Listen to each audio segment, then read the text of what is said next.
Maurice Watson, a 29-year-old security officer at Silverwind Airport, was about to start what seemed like just another routine shift. Little did he know, his encounter with a mysterious elderly gentleman would change everything. Impeccably dressed and clutching a bouquet of wilting roses, the old man had been waiting at the airport for days. His unwavering presence had become a subject of curiosity and speculation among the airport staff and passengers. When Maurice finally approached him, the shocking truth he uncovered made his blood run cold. In an instant, he was calling for backup, knowing that every second counted. Before we dive in, comment below where you're watching or listening from today. And if you enjoy this shocking story, don't forget to subscribe. The early morning sun barely peeked through the expansive windows of Silverwind Airport as Maurice Watson, 29, began his usual morning shift as a security officer. The airport was just starting to stir, with the first wave of travelers trickling in, their rolling suitcases creating a soft rumble against the polished floor. Maurice adjusted his crisp black-blue uniform, smoothing out a wrinkle as he surveyed the gradually filling terminal. He'd been working here for 5 years now, and the once exciting bustle of the airport had faded into a predictable hum of activity. The faces changed daily, but the rhythm remained the same, a constant ebb and flow of arrivals and departures, hellos and goodbyes. As he made his way through the arrivals hall, Maurice noticed the usual mix of people. There were businessmen in sharp suits, their eyes glued to smartphones, families with excited children craning their necks to spot familiar faces, and weary travelers shuffling along with drooping shoulders and bleary eyes. It was a tapestry of human experiences, all woven together in this transient space. Maurice's gaze swept across the rows of benches, a practiced routine of observation. That's when he first noticed him, an elderly man, likely in his 80s, sitting alone on one of the benches. There was something about him that made Maurice pause for a moment. The man was impeccably dressed in an elegant beige jacket that spoke of care and dignity. His posture, though slightly stooped with age, retained a certain pride. But it was the bouquet of vibrant red roses resting on his lap that truly caught Maurice's attention. Next to the man lay a small travel pillow, a hint of practicality amid the formality of his appearance. As Maurice watched, the elderly man's eyes scanned the crowd, a mixture of hope and anxiety evident in his gaze. There was an air of anticipation about him, as if he was waiting for someone special.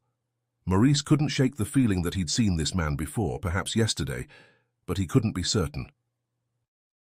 In the constant flow of people through the airport, faces often blurred together. Just as Maurice was about to continue his rounds, the elderly man caught his eye and gestured for his attention. There was a gentleness in the motion that made Maurice approach without hesitation.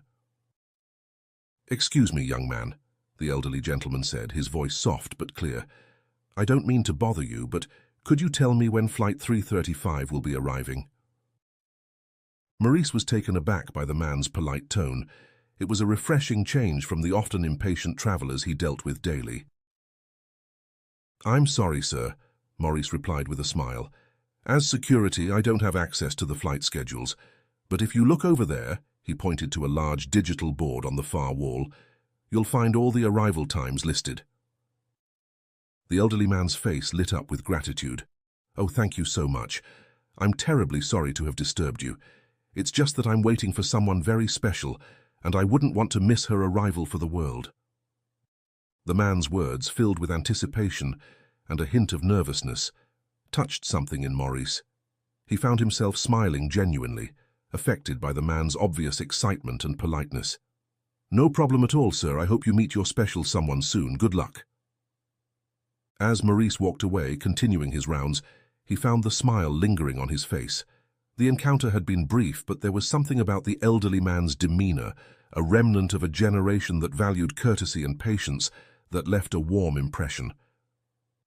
Maurice filed the moment away as a pleasant part of his routine, never suspecting that this simple interaction would soon become the catalyst for a profound change in his life.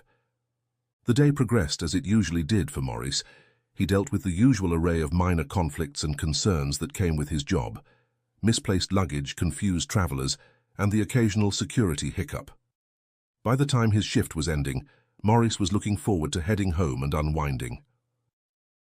As he walked out of the security room, his mind already on the quiet evening ahead, Maurice found himself passing through the arrivals hall once more.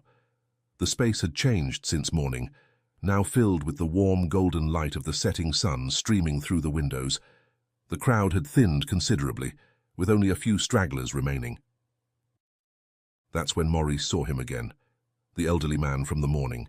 He was still sitting in the exact same spot, the bouquet of roses still carefully cradled in his lap. The sight made Maurice pause in his tracks. The old man's eyes were still scanning the thinning crowd, but there was a weariness to his posture that hadn't been there in the morning. The hope in his eyes seemed dimmer, tinged with a growing anxiety that Maurice could sense even from a distance. Before he could stop himself, Maurice called out, "Sir, did you manage to find the person you were waiting for?" The elderly man turned at the sound of Maurice's voice. There was a moment of hesitation, a flicker of something. Disappointment? Embarrassment? Across his face before he replied softly, "I'm still waiting. She should be here soon." He paused, then added with a forced smile, "Have a nice evening." Maurice, now at the exit, raised his hand in a farewell wave. "You too, sir. Take care." As Maurice stepped out into the warm evening air, he couldn't shake the unsettling feeling the encounter had left him with. He made his way to his car, the image of the waiting man replaying in his mind. On the drive home, Maurice found his thoughts continually circling back to the elderly man. It was odd, wasn't it, for someone to be waiting that long? Maybe the flight had been delayed, he reasoned. But then, wouldn't the man have known that from the arrival board Maurice had pointed out to him? The more Maurice thought about it, the more details stood out as peculiar. The travel pillow the man had with him, was that a sign he had been prepared for a long wait, or could it mean something else entirely? Maurice briefly entertained the idea that the man might be homeless, seeking shelter in the airport, but that theory didn't fit with the man's elegant attire and the carefully maintained bouquet of roses. Maurice shook his head, trying to dispel the thoughts. It was probably nothing, he told himself, just an unfortunate delay or mix-up. These things happened all the time in airports. Still, as he navigated the evening traffic, Maurice couldn't completely banish the image of the elderly man, sitting alone and waiting, from his mind. Maurice's apartment was quiet, save for the soft hum of the refrigerator and the occasional car passing on the street below. He sat at his small dining table, pushing the remains of his reheated lasagna around his plate. The TV droned on in the background, but Maurice wasn't really watching it. His mind kept drifting back to the airport, to the elderly man with his bouquet of roses. He pulled out his phone, scrolling through social media without really seeing it. Usually this nightly routine helped him unwind, but tonight it felt hollow. The posts and photos of his friends and acquaintances seemed trivial compared to the mystery that had planted itself in his mind. Maurice put his phone down and leaned back in his chair, rubbing his eyes.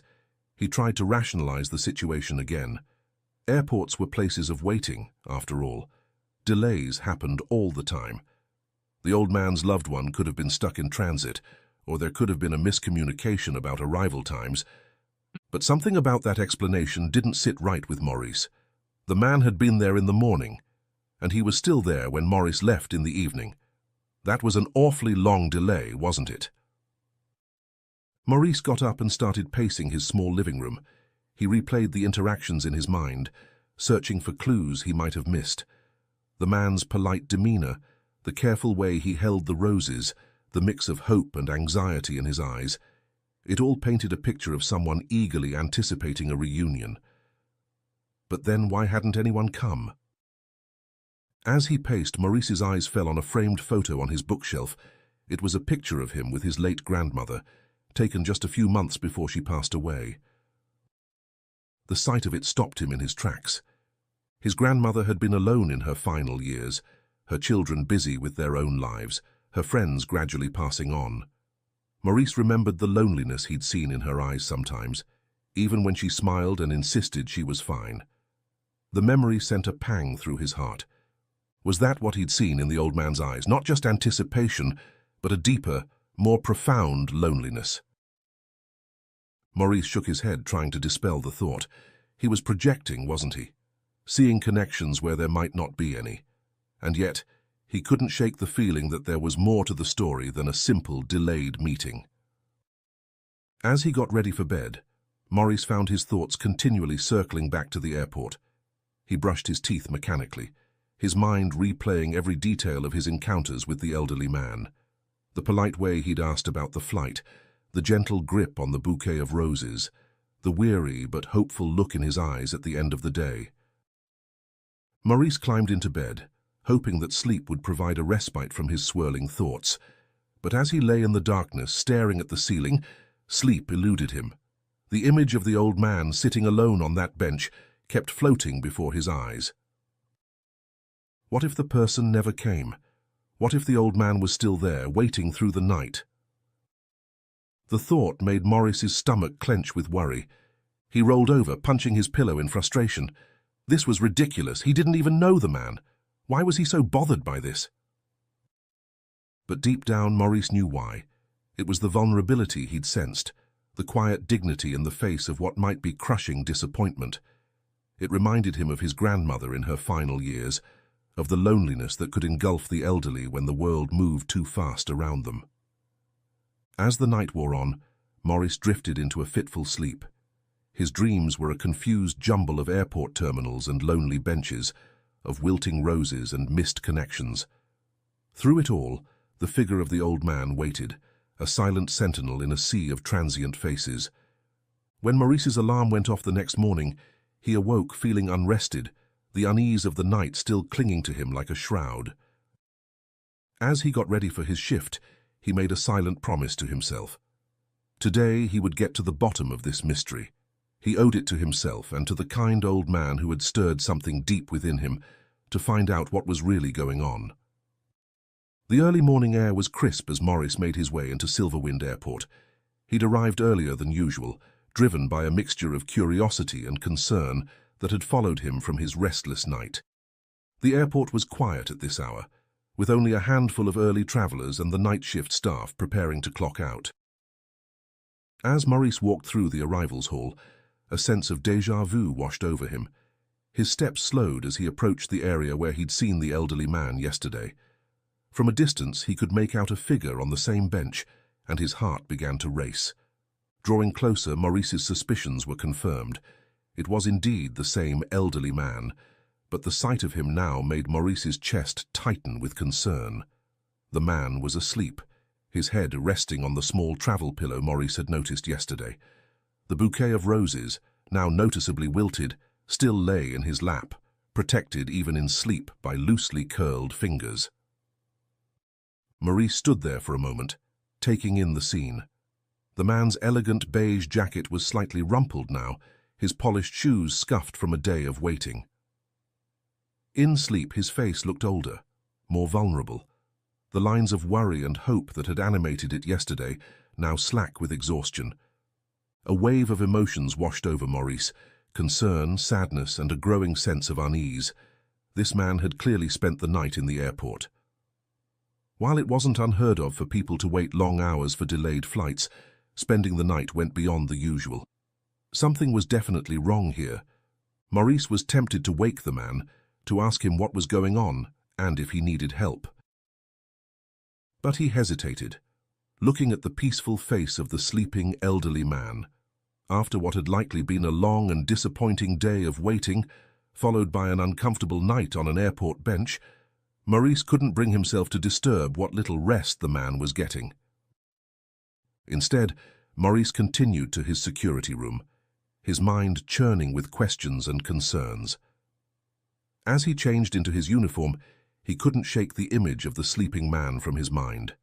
The wilted roses, the rumpled clothes, the weary slump of his shoulders even in sleep, it all painted a picture of prolonged disappointment that tugged at Maurice's heart.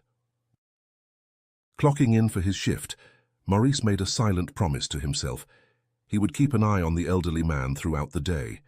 If the situation hadn't changed by the afternoon, he would have to intervene, regardless of how awkward or intrusive it might feel. Something was clearly not right, and Maurice felt a growing sense of responsibility to get to the bottom of it. Maurice began his rounds, his thoughts constantly returning to the sleeping figure on the bench. Who was this man waiting for so patiently? Why hadn't they come? And most importantly, what could Maurice do to help? The day stretched ahead, filled with the usual tasks and responsibilities, but for Maurice it was now underscored by a quiet tension. He found himself glancing at the clock more often than usual, counting down the hours until he could check on the elderly man again. In quiet moments between his duties, Maurice found himself imagining various scenarios. Maybe the man was waiting for a long-lost love, reuniting after years apart. Or perhaps it was an estranged family member, and wires had gotten crossed about the meeting time. Each possibility Maurice considered seemed to raise more questions than answers. As lunchtime approached, Maurice made up his mind. He would check on the man again, and this time he would engage him in conversation. He needed to understand what was happening, and more importantly, he needed to make sure the elderly gentleman was all right. With a mix of determination and apprehension, Maurice headed back towards the arrivals hall. Whatever was going on with this mysterious waiting man, Maurice was now committed to seeing it through. Little did he know that this decision would set in motion a chain of events that would challenge his perceptions, test his compassion, and ultimately change his life forever. As Maurice approached the bench where the elderly man had been sleeping earlier, he found him now awake and alert. The man's eyes, though tired, still held that mixture of hope and anxiety that Maurice had noticed before. The bouquet of roses, now visibly wilted, remained clutched in his lap like a lifeline. Maurice took a deep breath, steeling himself for the conversation ahead. He knew he had to be careful, respectful of the man's privacy, while also addressing his growing concerns. "Excuse me, sir," Maurice began, his voice gentle but firm. "I hope you don't mind me asking, but is everything all right? I couldn't help but notice you've been here since yesterday." The elderly man looked up, a flicker of recognition crossing his face as he saw Maurice in his security uniform. For a moment, he seemed startled, as if suddenly realizing how long he had been there. "Oh, yes," he replied, his voice a bit hoarse from disuse. "Everything's fine, young man. I'm just waiting for someone. They'll be here soon, I'm sure of it." Maurice nodded, but he couldn't shake his concern. He decided to press a little further. "Sir, I don't mean to pry, but you've been here for quite a while. Have you had anything to eat? Is there someone I can call for you?" The elderly man's face softened at Maurice's evident concern. "You're very kind to ask, but really I'm fine. My friend will be here any moment now. I don't want to miss her arrival." Maurice hesitated, then decided to take a more direct approach. "Sir, I apologize if this seems forward, but I need to ask, do you have a place to go? The airport isn't really a place for extended stays, you see." At this, the elderly man's composure faltered slightly.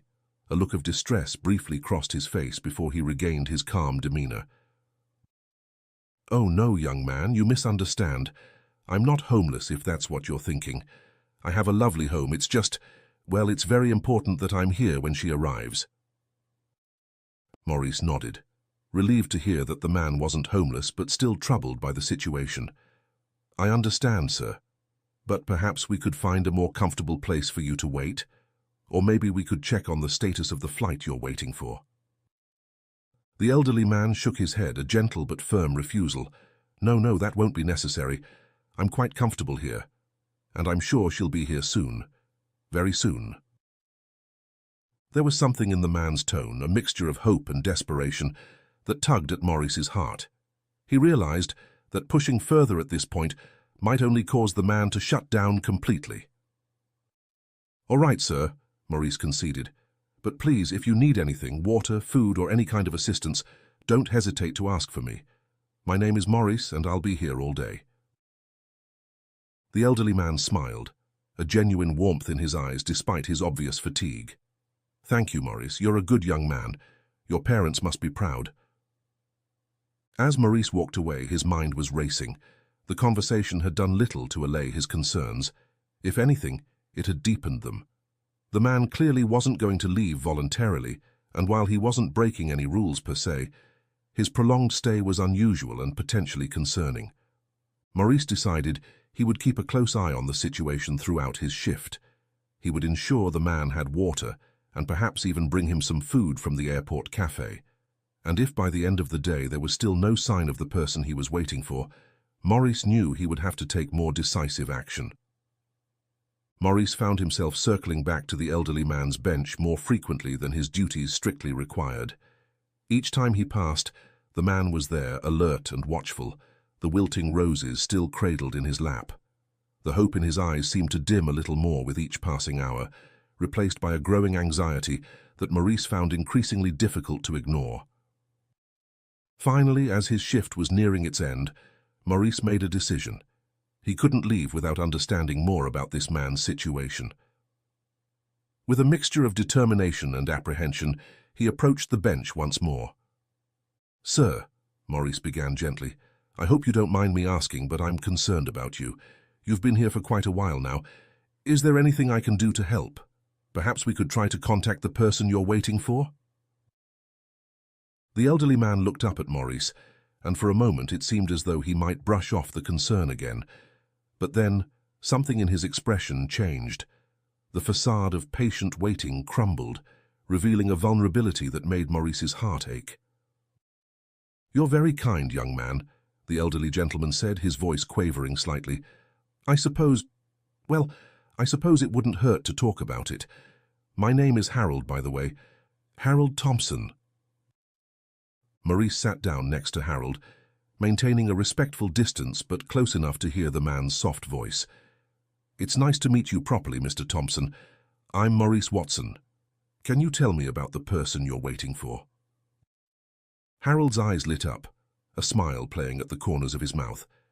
"Her name is Alejandra. She's the most wonderful woman I've ever known."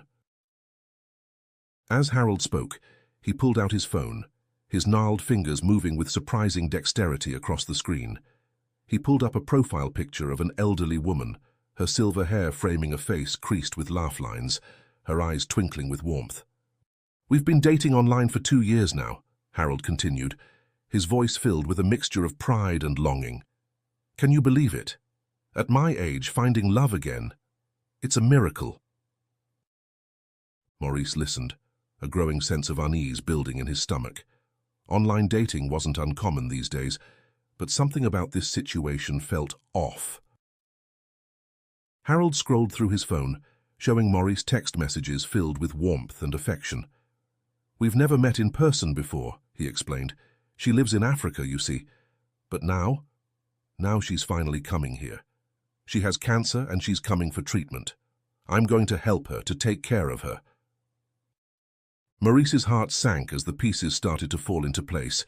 He tried to keep his voice neutral as he asked, "Mr. Thompson, this must be expensive. The travel, the medical treatments." Harold nodded, his eyes shining with unshed tears. "Oh, it is, but she's worth every penny. I've brought $30,000 in cash with me. It's everything I have, but what good is money if you can't use it to help the ones you love?" The alarm bells that had been ringing quietly in the back of Maurice's mind now blared at full volume. Cash, online dating, someone from another country needing money for medical treatments.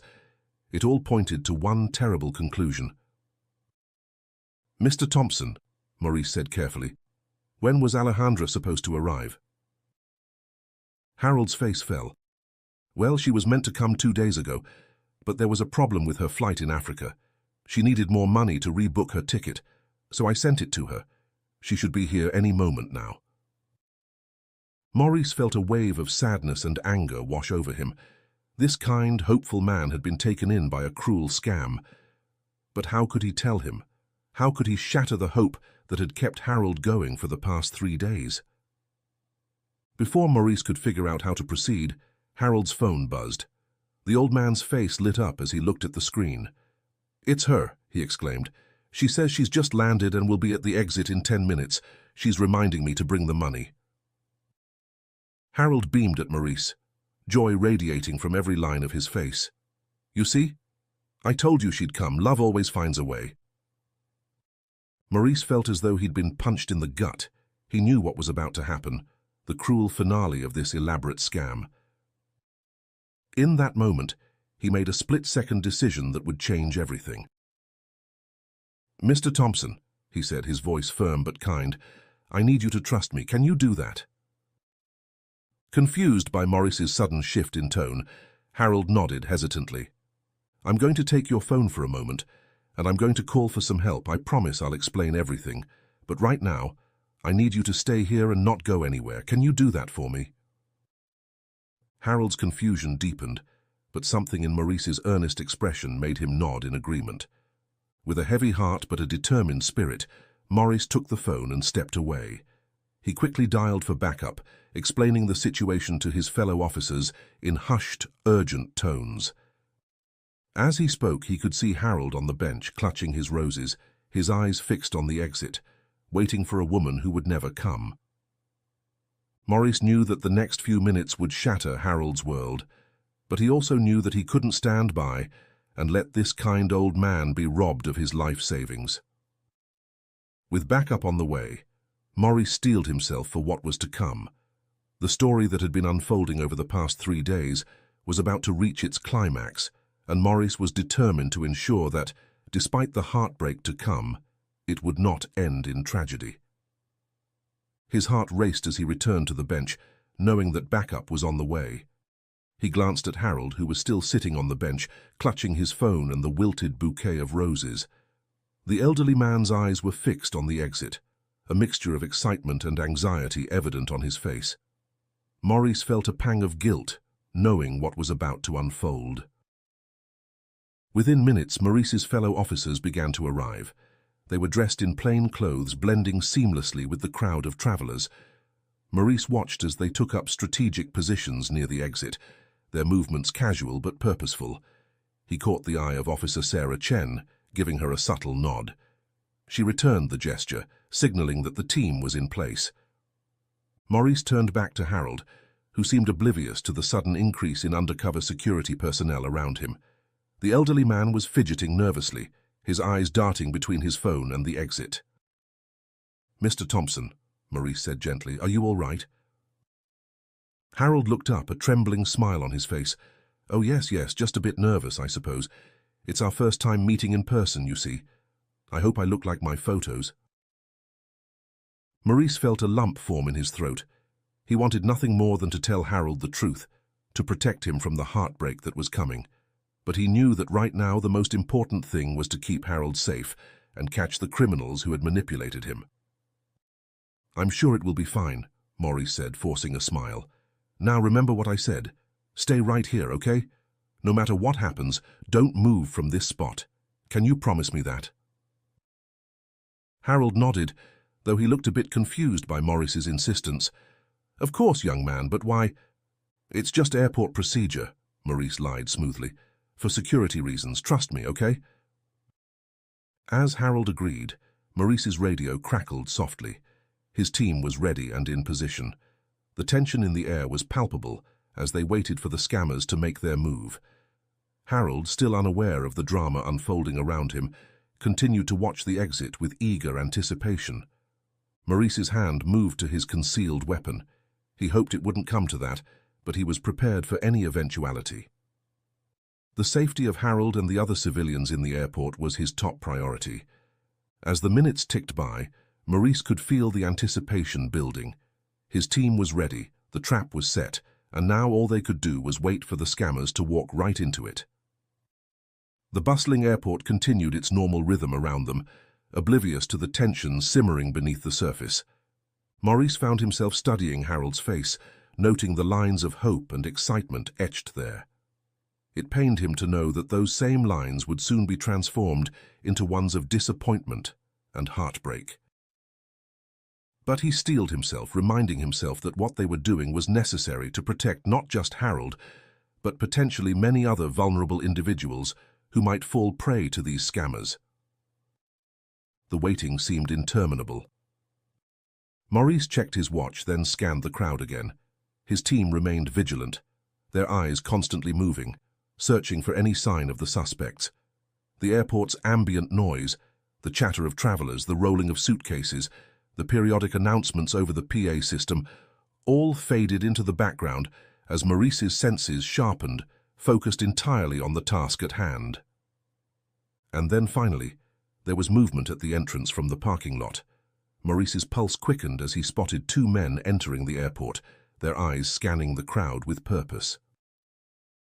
The newcomers, dressed in black jackets and caps, made their way through the crowd with deliberate casualness. Their eyes scanned the crowd, eventually landing on Harold. Maurice felt his pulse quicken. This was it. As they drew closer, Maurice could see them eyeing Harold, taking in the roses and the eager expression on his face. They exchanged a glance, a silent confirmation passing between them.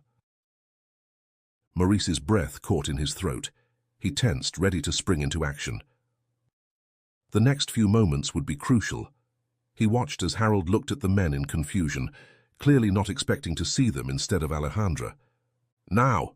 Maurice barked into his radio, springing forward. In an instant, the scene erupted into controlled chaos. Maurice's team converged on the two suspects with practiced efficiency. Officer Chen tackled the shorter man just as his hand emerged from his pocket, sending something skittering across the floor. A phone, not a weapon, Maurice noted with relief. The taller suspect tried to bolt, but he was quickly cornered by two other officers. Maurice himself stood protectively in front of Harold, who had frozen in shock, the roses tumbling from his grasp. "Airport security, don't move," Maurice shouted, his voice carrying authority that cut through the sudden commotion. Travelers nearby gasped and moved back, creating a circle of space around the unfolding scene. Some pulled out their phones, recording the incident, while others hurried away, not wanting to get involved. The two suspects, realizing they were outnumbered and cornered, raised their hands in surrender.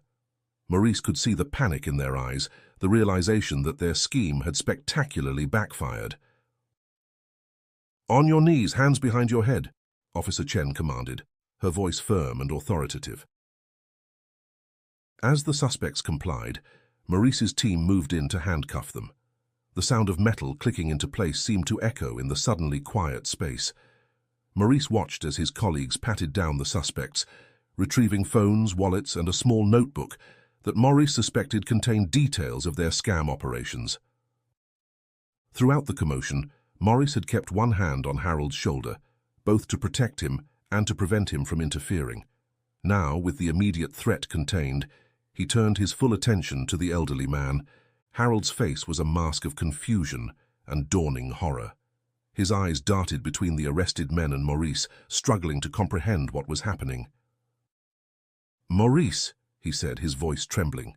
What's going on? Where's Alejandra?"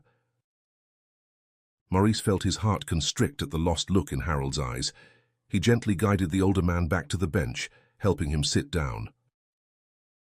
"Mr. Thompson, Harold," he began, his voice gentle but firm.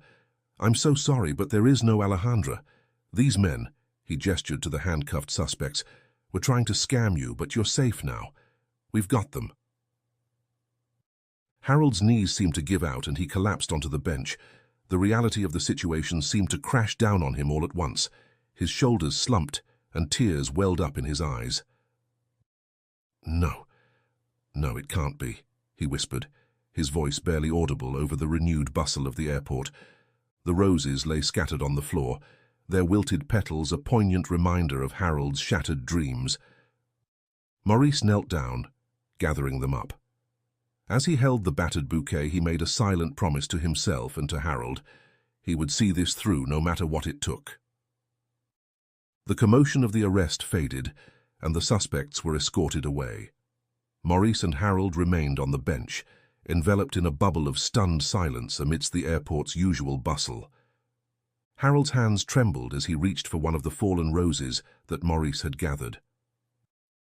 Its petals were bruised and wilting, a cruel metaphor for his own battered heart.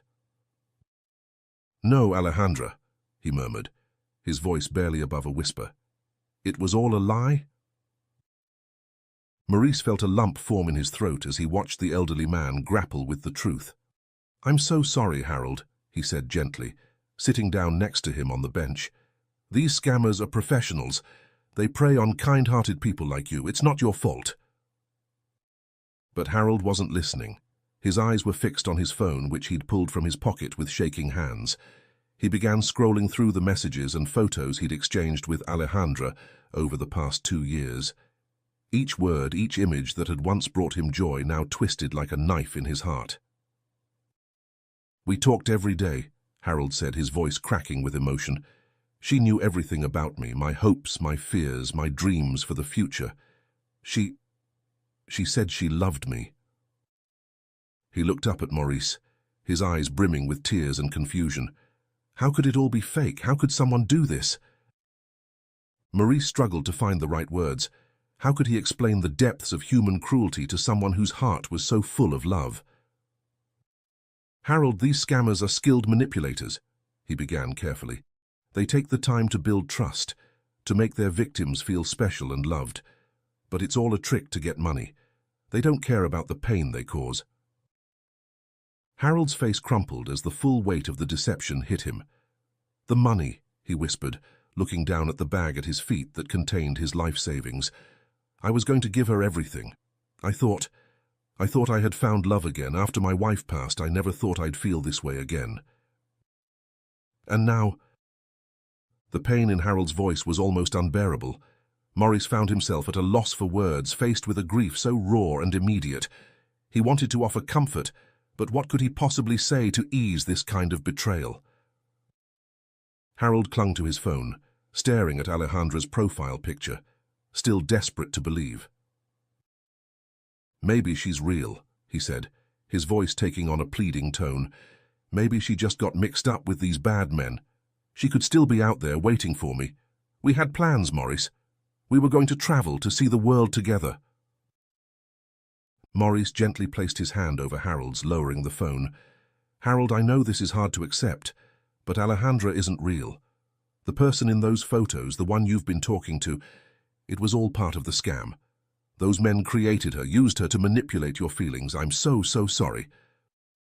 The truth slowly sank in, and Harold's last defenses crumbled. His shoulders slumped, and he buried his face in his hands, his body shaking with silent sobs. The bouquet of roses lay forgotten on the bench beside them, a poignant symbol of his shattered dreams. Maurice sat with Harold, offering silent support as the elderly man grieved. Around them, the airport continued its ceaseless activity, travelers rushing past, oblivious to the heartbreak unfolding in their midst. A few curious onlookers cast sympathetic glances their way, but most hurried past, lost in their own journeys.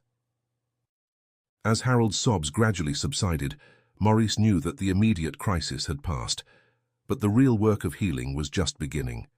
The pain of this betrayal would linger, and the process of rebuilding trust and hope would be long and difficult.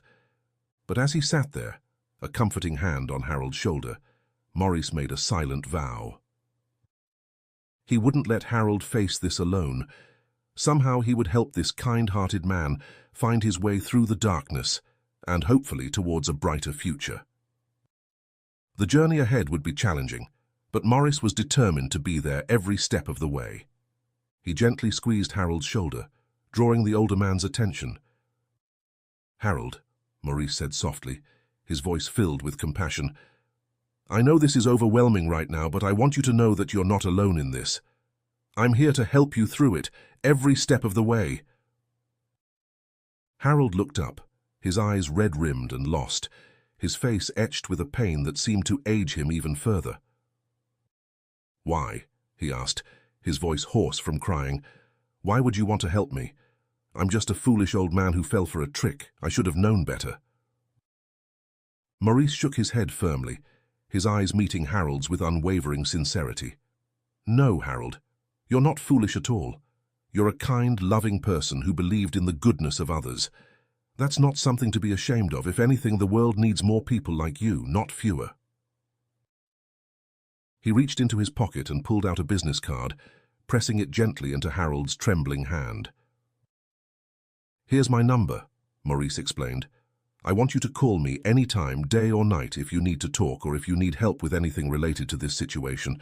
And I mean anything, Harold, whether it's questions about the legal process or just someone to listen when things get tough. Harold stared at the card, turning it over in his hands as if it were some precious artifact. A mix of gratitude and uncertainty played across his face. I don't know what to say, Maurice. You've already done so much. I couldn't possibly impose... Maurice cut him off gently. You're not imposing, Harold. I want to help. And there's something else we need to talk about. What happens next? Harold's expression turned apprehensive, but Maurice continued, his voice calm and reassuring. We're going to need to file a report about this scam, and you might need to speak with some investigators. I know it sounds daunting, but I'll be there with you every step of the way. We'll make sure your story is heard, and do everything we can to prevent these scammers from hurting anyone else. He paused, considering his next words carefully. And, Harold, I think it might be a good idea for you to talk to someone professionally about what you've been through. A counselor or therapist who specializes in helping victims of fraud. It can really help to process everything you're feeling. Harold nodded slowly, the weight of everything still evident in his posture. I suppose that might be a good idea, he admitted quietly. I feel so ashamed. How could I have been so gullible? Maurice leaned in, his voice firm but kind. Harold, listen to me. You have nothing to be ashamed of. These scammers are professionals. They exploit people's best qualities. Their kindness, their hope, their capacity for love. You're a victim of a crime, nothing more. Harold's eyes welled up again, but this time there was a glimmer of something else beneath the tears. Gratitude, perhaps, or the first tiny spark of resilience. Maurice felt a surge of protectiveness. Recalling what Harold had shared earlier about his personal life, Maurice knew the elderly man had no family left, and the thought of this kind man facing the aftermath of the scam alone was unbearable. Harold, I know we've only just met, but I want you to know that I'm here for you, not just as a security officer, but as a friend. We're going to get through this together, okay? To Maurice's surprise, Harold reached out and pulled him into a hug. Thank you, the older man whispered, his voice thick with emotion. Thank you for saving me from this and for caring. It means more than you know. Harold looked at Maurice, his eyes glistening with unshed tears.